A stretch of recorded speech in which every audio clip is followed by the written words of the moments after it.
we're going to spend a bit of time with Andre looking at the application of Astragal bar in the glazing area, and then we're going to switch and we're going to have a look at how we do the unglazed offering. You'll see we've got a grid on this window and we've got some aluminium carriers that have been applied. So the aluminium carrier has a 1mm double-sided tape applied to the back of it. Andre lines up, so you'll notice that on here we have these daylight replication tubes, and that allows Andre to make sure that he gets the aluminium carrier exactly straight. He removes the double-sided tape from the back of the aluminium carrier and he applies it to the glass. So then the next part of the process is he measures the width for the Astragal bar. He allows an expansion gap, which depends on the size of the length of the profile, and that's necessary to combat heat and the potential of that bar from lifting. So the bars are cut to size. They're then put through the end milling machine so that the end of the profile is scribed to meet the other profile. And then the next step on that is that we then tap the bar down onto the aluminium carrier.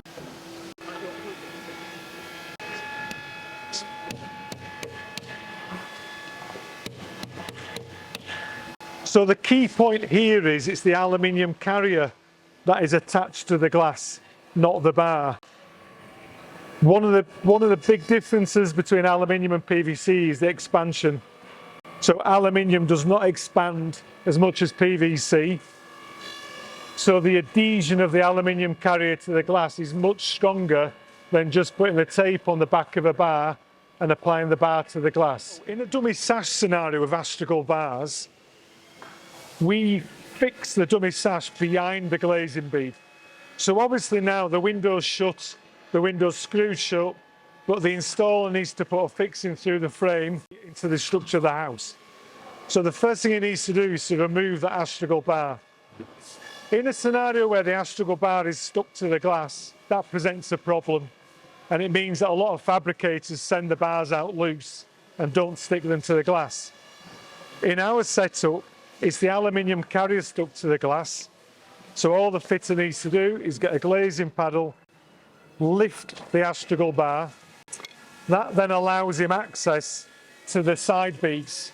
The side beads are overscribed, so they can be removed. The fixing screws taken off, the window installed, the fixing screws put back in place, the bead not back on, and then the bars simply tap back down with the glazing hammer. So that's the factory glaze method. So you might have seen that we advertise that we do a loose Astragal bar, and let me just explain how we do that and how we think it's a really good way for you to buy this product. So we've got here an unglazed Residence Collection window, timber weld joint, so the weld's concealed in that area. Andre, we've already prepared the bars for this window, so Andre's taken the measurement. He's cut the aluminium carrier ready. It's already got the pre-applied adhesive double-sided tape on the back of that bar. So that's the first component that comes to you. He's then prepared the Astragal bar. So we've measured the bar. So the internal bar, that's going to fit in between the bead, has all been cut. So you'd see down the back of that bar there's a groove, and that groove matches into the aluminium profile and clips into place.